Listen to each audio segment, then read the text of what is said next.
Shalom Bapak Ibu.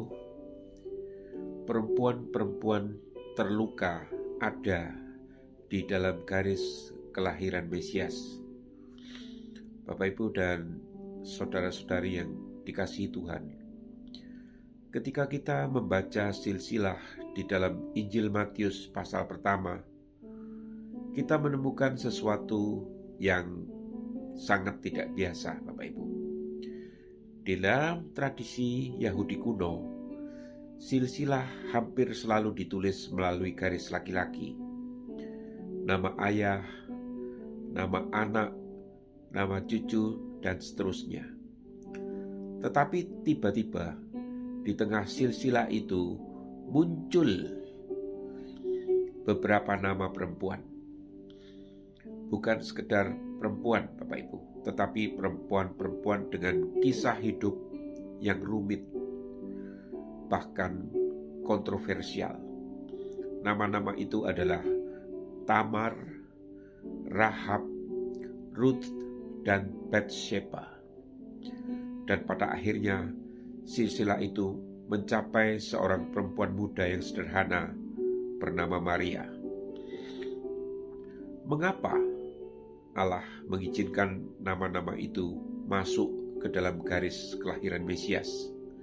Jawabannya adalah Injil sudah mulai diberitakan bahkan sebelum Yesus lahir, Bapak Ibu. Tamar, ini perempuan pertama yang ingin saya bahas. Allah bekerja di tengah ketidakadilan, Bapak Ibu. Kisah Tamar terdapat di dalam kitab Kejadian. Ia adalah menantu dari Yehuda. Setelah suaminya meninggal, Tamar diperlakukan tidak adil. Haknya sebagai janda diabaikan. Di dalam keputusasaan, ia melakukan tindakan yang dramatis untuk menuntut keadilan. Cerita itu rumit, Bapak Ibu, penuh ketegangan moral. Namun dari kisah yang penuh luka itu lahirlah seorang anak bernama Peres. Dan dari garis Peres inilah suatu hari akan lahir Yesus Kristus, Bapak Ibu. Apa pesan Allah di sini? Bahwa bahkan ketika manusia membuat kekacauan, rencana penebusan Allah tetap berjalan. Perempuan yang kedua bernama Rahab, Bapak Ibu.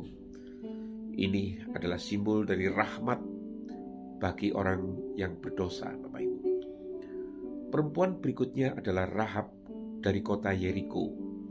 Alkitab dengan jujur mengatakan bahwa Rahab adalah seorang pelacur. Ia bukan bagian dari bangsa Israel. Ia berasal dari bangsa yang akan dihakimi, Bapak Ibu. Namun ketika mata-mata Israel datang ke Yeriko, Rahab mengambil keputusan iman. Ia percaya kepada Allah Israel. Ia melindungi para mata-mata. Dan karena imannya, keluarganya diselamatkan ketika tembok Yeriko runtuh. Rahab kemudian menjadi bagian dari umat Allah. Bahkan lebih dari itu, ia masuk ke dalam silsilah Mesias. Apa artinya ini? Perempuan yang ketiga, Bapak Ibu, bernama Ruth. Kasih setia dari bangsa asing. Itulah pokok intinya, Bapak Ibu. Perempuan berikutnya adalah Ruth. Ruth bukan orang Israel. Ia berasal dari bangsa Moab. Bangsa yang sering dianggap musuh Israel. Namun ketika suaminya meninggal, Ruth memilih untuk tetap setia kepada mertuanya, Naomi. Ia berkata, kata-katanya indah, Bapak Ibu. Bangsamulah bangsaku, dan Allahmulah Allahku. Kesetiaan itu membawa Ruth ke Bethlehem. Di sana ia bertemu dengan Boaz. Dari pernikahan mereka lahirlah seorang anak bernama Obed. Obed menjadi ayah dari Isai, Bapak Ibu. Isai menjadi ayah dari Daud. Dari seorang janda asing yang miskin, lahirlah garis kerajaan Israel. Allah sering bekerja melalui orang yang dunia anggap kecil. Perempuan yang keempat, Batsheba. Inilah lambang dari anugerah di tengah dosa, Bapak Ibu. Nama berikutnya bahkan lebih dramatis. Alkitab tidak menyebut namanya secara langsung di dalam istilah. Ia disebut sebagai istri Uria. Perempuan itu adalah Batsheba.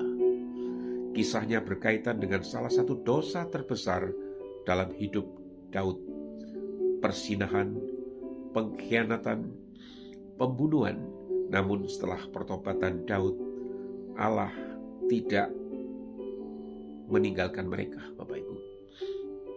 Dari Batsheba lahirlah seorang anak bernama Salomo. Salomo menjadi raja yang bijaksana, Bapak Ibu. Dan garis kerajaan Mesias berjalan melalui dia. Di sini kita melihat sesuatu yang luar biasa, Bapak Ibu. Allah dapat membawa anugerah bahkan dari reruntuhan dosa manusia. Yang terakhir, Bapak Ibu, Maria namanya. Inilah puncak dari rahmat Allah. Akhirnya silsilah itu sampai kepada seorang gadis sederhana dari Nazaret yang bernama Maria. Ia bukan ratu, Bapak Ibu. Ia bukan orang terkenal. Namun kepada dialah malaikat menyampaikan kabar terbesar di dalam sejarah. Melalui kuasa Roh Kudus, Maria akan melahirkan Sang Juru Selamat dunia, Yesus Kristus. Dan tiba-tiba kita melihat pola yang luar biasa, Bapak Ibu. Di dalam silsilah Mesias terdapat perempuan yang tertindas, perempuan yang berdosa, perempuan yang asing, perempuan yang terluka, dan perempuan sederhana. Mengapa, Bapak Ibu?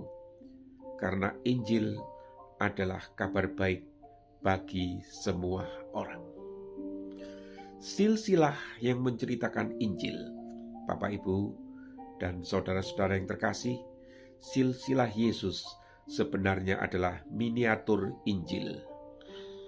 Di dalamnya kita melihat dosa manusia, luka sejarah, kegagalan moral, bangsa-bangsa asing dan orang-orang kecil. Namun di atas semuanya itu berdiri satu kebenaran ini. Anugerah Allah lebih besar dari sejarah manusia. Dan ketika Mesias akhirnya lahir di Bethlehem, dunia melihat sesuatu yang belum pernah terjadi sebelumnya. Allah tidak hanya datang untuk orang benar, Ia datang untuk orang berdosa. Jika nama-nama itu bisa dipakai Tuhan, bayangkan sejenak. Jika Allah dapat memakai Tamar, jika Allah dapat menebus Rahab, jika Allah dapat mengangkat Ruth, jika Allah dapat memulihkan Batsheba, maka tidak ada hidup yang terlalu rusak bagi Tuhan. Tidak ada masa lalu yang terlalu gelap. Tidak ada luka yang terlalu dalam, Bapak Ibu. Karena Yesus datang bukan hanya dari silsilah manusia. Ia datang untuk menebus silsilah manusia. Dan mungkin nama kita tidak tercatat di dalam silsilah dunia. Tetapi jika kita percaya kepada Kristus, nama kita akan tercatat di dalam satu kitab yang jauh lebih mulia, yaitu kitab kehidupan anak domba. Amin, Bapak Ibu.